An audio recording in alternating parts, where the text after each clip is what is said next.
Hello, hello, ladies and gentlemen. Welcome back to Root Gaming's Warzone Tournament. $3,500 in prizes. Big thanks to DreamHost for sponsoring everything.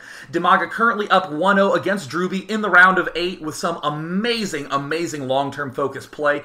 Even though Drewbie opened with a sick mech opening, getting an absurd amount of tanks and Thors, and eventually a giant Marine Marauder army to boot, it just was not enough, as DIMAGA just had such great Broodlord timing, such great expansion timing, and was relentless with those attacks. Let's go directly into Game 2 between Root's Drewbies and MTW's DIMAGA. DIMAGA spawning in the bottom left is a superior yellow color. That is, of course, my favorite color in this game.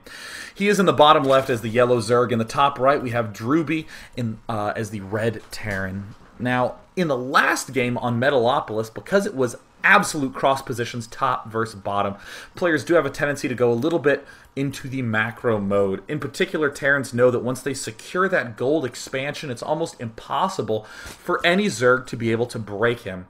So that means the Terran can hold the gold and take 5 bases behind. His main, his natural, the corner, another main, and another natural. So, that's why we ended up seeing those games play to such an incredible length. However, on this map, on Xel'Naga Caverns, taking a third can be a little tough, considering that one of them is here, kind of in the center, and this other third opens up so many more attack paths. It's really the fourth bases that start becoming quite difficult. So you see a lot more aggression. It's going to be the Terran going to be low on bases versus a Zerg who will be getting 4ths and 5ths a lot sooner. DIMAGA is opting to get a lot more drones in this phase of the game. Will he be saving up for a hatch? It looks like he is getting a 15th drone, so I would not be surprised to see him throw down a hatch.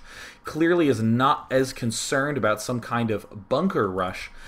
Even though really most people think that the early second hatchery is the best way to combat against those 2 racks bunker plays, it doesn't mean that it ain't fun. So it does seem to be that Drewbie is not doing any sort of 2 racks play, just going for the very fast gas, continuing to make lots of SCVs. There's the Overlord parked in the center cavern, very important piece of terrain, as you do end up seeing most of your opponent's movement.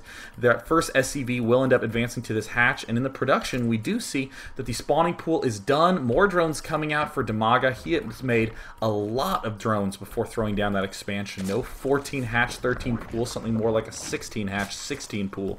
Wants to make sure that he has enough drones to be able to defend a 2 racks bunker rush and still have a little economy left over. That's generally the main reason why people do it, and really DIMAGA is still accounting for that. He hasn't done any scouting. He's just playing very calmly, keeping every drone back in his main. Let's see how he ends up responding. There's that. Oh, Drewbie gonna sneak in 1 bunker. It looks like DIMAGA hasn't seen any Marines come in yet, so he's still feeling comfortable. A Reaper coming out for Root Drewbie. We see only drones. Uh-oh. Oh, my goodness. No Zerglings at all coming out for DIMAGA. He might be able to throw down some sort of spine crawler in time, but instead we see just 2 Zerglings. Now a couple more Zerglings being made. DIMAGA now sees that there's a bunker going down. Drewbie continuing to make Reapers, saving up money, could be expanding after this, but in the meantime, it looks like DIMAGA is going to have a lot of pressure right at his front door. But as we see, DIMAGA might actually end up being fine. He's already beginning to wail away at this bunker. Oh, wow. Is he actually going to try to intercept? Oh, he thinks that Marines are coming. Oh, no. Oh, no. And the Reaper just waltzes right up. DIMAGA going to go ahead and take a little bit of free hits on that hatchery. He's going to let the hatch take some damage, and then he will be advancing forward with the Queens and the Zerglings all in one big fell swoop. Looks like with the gas, DIMAGA not doing anything yet, waiting for that second Queen. He's going to try to kill this off. He doesn't want to let Drewbie salvage it. He wants to kill everything that was committed to that bunker rush there. The 2 Queens darting forward right now. All the Zerglings now beginning to surround. The Reaper does manage to pop out, and he starts to salvage it, and will he be able to salvage it in time? Yes! Amazing play by Root Drewbie, literally doing free damage, forcing his opponent to throw down more Zerglings than he wanted to, and in the meantime, look at this command center going down for Drewbie. 4 more barracks up as well. There's the stim beginning with the Marines. Very nice transition from Drewbie, and even so, he still has a little bit of extra time to kill off some drones in the back of the base. It looks like he is doing some significant damage. He's already picked off 3 drones, 4 right now. Will he be able to get a 5th? And yes, he does manage to get a 5th one. DIMAGA also getting Zergling speed. He committed so many larva to Zerglings at the start, he may as well get that upgrade for them. And DIMAGA like a good Zerg should, getting a lot of those extra creep tumors. He can begin spreading around the map. With these extra barracks done, what will the play transition be from Drewbie? He's getting one tech lab, and it looks like he is immediately following up with a double reactor play, investing in the mass marine, and likely going to be getting a very fast combat shield from that one. There's the reactor coming up. This command center has just finished, and up to this point, DIMAGA has no idea what Drewbie's actually doing. DIMAGA just trying to find something after he's ended up defending that rush, and that's going to be pretty telling after he sees a lot of Marines getting produced, no Marauders up to this point, no combat shield getting started at this point. Would definitely be wise to invest in that. It would behoove him significantly. There's the Roach Warren going down. Roach speed is being researched. No drones being produced at this point in time. DIMAGA actually quite low on drones. Looks like he will be going for a big Zergling Roach defense instead of the traditional Zergling Baneling defense. Drewbie still not willing to move down that ramp until he gets the stim. There's the combat shield going down. Drewbie really having a lot of patience. Very easy to move out too early and lose everything. There's the bunker going down for Drewbie. Still not willing to move down the ramp until the instant that stim upgrade finishes. He picks off the Zergling, playing very cautiously, but still gearing up for some future aggression. More drones being made. And again, Roach Infester. We see that there's the infestation pit going down. There's the Baneling nest going down. Ooh, very, very cool. Big mass ground play by DIMAGA. Doesn't look like any sort of Mutalisk will be coming up soon. And Drewbie now advancing forward. We do see that combat shield's getting pretty close to finishing. There's the engineering bay out as well. No other tech structures, and factory going down now as well. It looks like Drewbie has halted production for the time being. And there's the Overlord in the middle. It's spotting this huge push coming up from Drewbie. DIMAGA trying to pull back. Does he end up having that combat shield? It's so close to being finished. A lot of Zerglings coming out right now for DIMAGA. Where are the Roaches positioned, though? Does he even have any? It looks like he has 3 Roaches out right now. Not many at all. In the meantime, Drewbie going to be spreading those Marines out. Very easy play. Move forward. Your opponent makes way more units than he should, and then you pull back and keep macroing. No upgrades coming out from this eBay yet. Factory now finishing up. DIMAGA gearing up to take a third at that gold, as he does get the plus energy upgrade for the Infestors and Baneling speed coming up. So a lot of huge ground force action going to be en route for DIMAGA, but it looks like DIMAGA sees that there's another push advancing, so he's just going to Baneling it up. With this big creep spread, it's a lot riskier for Drewbie to push. Oh, so he's going to scan and pick off the creep tumors. That will definitely help these future pushes from Drewbie. He's already spreading out his Marines to pick off as many of these creep tumors as possible, thereby reducing the amount of creep that these Banelings have to catch up to this force on. And there's the stim. Looks like DIMAGA's going to back up. Oh, huge wasted stim from Drewbie. Almost no shots are getting fired while he's under the influence of that stim, and here come a few Zerglings, Banelings, and Roaches, and a second stim. 35 health on those Marines right now. That does mean that the Banelings can one-shot them, so he has to be very careful, but wow, nice control by Drewbie, sliding down that crack of gold to escape. Could have perhaps phrased that better, but you know what? It was right the first time. There's more Marines and Marauders being researched, plus 1 coming down. Reactor on the factory. It looks like Drewbie's going to be emphasizing big Marine Marauder play. Not quite the Marine King Prime style, only Marine, because those Marauders are so good at absorbing the Baneling hits. So it looks like he is going to be getting, though, the medevac. Drewbie wants to have a very mobile force, not investing in any tanks yet.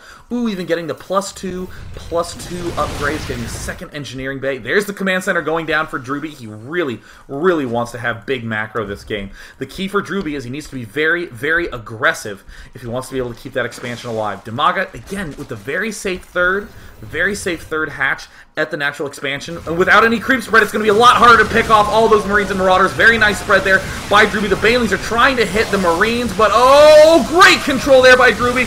The Infestors, a few moments too late, do not get to trap any of those Marines for the use of those Banelings, but he could throw down a fungal growth. Oh no! 2 key fungal growths miss. DIMAGA will have to cancel that command center, and Drewbie playing absolutely marvelously, but still knows that with a bunch of weakened units, it's not worth it to try to pick off this hatch, as it's such a high risk of a bunch of Zerglings and Banelings marching in and picking everything off. There's the Marauders. The Marines getting produced as well. It looks like the 2 engineering bays have not begun researching the 2-1 upgrades. There they are going down. Double ups. There's the stim to try to pick off this hatch. Will he be able to pick it off in time? No! It looks like he didn't even get the chance to cancel it. And with no creep spread, DIMAGA does not want to engage all those Marines and Marauders. There's a Planetary Fortress now being constructed. Drewbie playing very, very well, but Drewbie played amazingly last game, and DIMAGA still found a way to crack it. In the meantime, back home in DIMAGA's base, he has 2 evolution chambers, but has not begun doing anything with them yet, as he's been under such tremendous pressure that he just hasn't been able to stop spending money on the units. There's the Queen now marching forward. It looks like to spawn a creep tumor up at this far north side of the map. Absolutely looking to continue to get that goop everywhere, so those Marine Marauder forces are easier to surround with Zerglings and Banelings. Destructible Rocks going down, as DIMAGA really does need to get that 4th base up to battle this very fast gold from Drewbie. And in the meantime, looks like Drewbie is still just going Marines, Marauders, and Medivacs, and is adding on a ton more barracks, really keeping the aggression to a max. Uh-oh, there's the stim just with the Marauders, just advancing those forward so he can pick off this hatch. It does get canceled. DIMAGA still running on so few bases. Uh-oh, the Infestors really need to get to the front. The Banelings are trying to march forward, but the Infestors are not in range. Oh, Drewbie pulls back most of the Marine forces. The Medivacs will be able to heal them. DIMAGA really not looking very healthy at this point in the game. He's continuing to make a lot of units out of these 3 hatches. He's already going for a hive tech. We've seen DIMAGA do this before. Just relying on that adrenal gland upgrade. Looks like the creep is continuing to be spread. This is pretty much where DIMAGA was in the mid-game.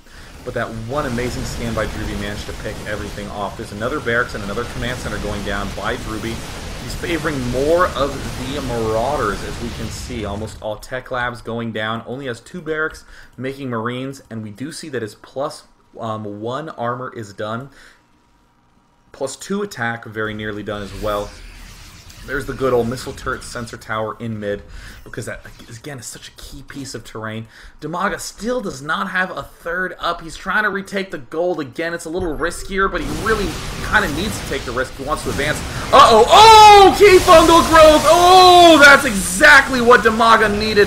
He finally cleans up that huge force in one blow. Drewbie, who was playing so carefully with his micro for so long, missteps one time and loses everything, but fortunately Drewbie does have macro on his side. He has 8 barracks churning out units, has not begun to get that +3 attack, but is on the way to +2 armor. There's our medevac coming out. Drewbie knows with no huge ground force, his only key is harassment. Its only key is to abuse mobility. DIMAGA still producing only Zerglings, Banelings, and Infestor. This Overlord will be able to spot this medevac. Let's see if DIMAGA can respond in time. Responds instantly, pulling everything back. Adrenal upgrade coming up for the spawning pool. No +2 ups.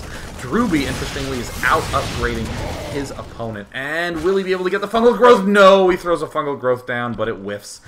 Another base up right now for Drewbie. Needs to morph that into a planetary fortress ASAP to be able to keep that alive. Very cutesy little missile turret placement up on the high ground. But Drewbie going to be swinging around to this backside, keeping DIMAGA distracted.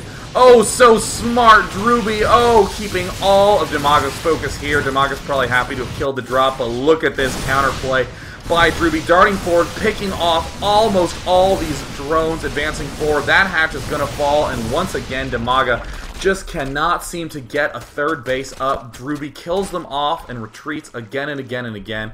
And with this kind of macro, it's going to be very hard to keep up with Terran. The only thing that really DIMAGA can hope to do is get off another amazing fungal growth plus Baneling play. That's going to be the one hope that he has, but this is just a very paltry force compared to all the barracks count of Drewbie. Drewbie now throwing down a lot of starports. Love this play. Oh, going for battle cruisers. Fantastic to go for late game battle cruisers. Corruptors so expensive, Hydralisks so expensive. Virtually any form of anti-air is way too expensive for Zerg to be able to hold off. And there's the small stim play, and here comes a huge force from DIMAGA. Some perfect fungal growths get thrown down, but Drewbie does not even care. He has so many units that it don't even matter. Now Drewbie is marching forward, picking off one infestor at a time. DIMAGA's queens are vulnerable. One queen falls. One of the only remaining hatches for DIMAGA is getting picked off, and there's the good game, tying up the series 1-1. Drewbie, who's been playing very well in both games, did manage to take the win in the second one.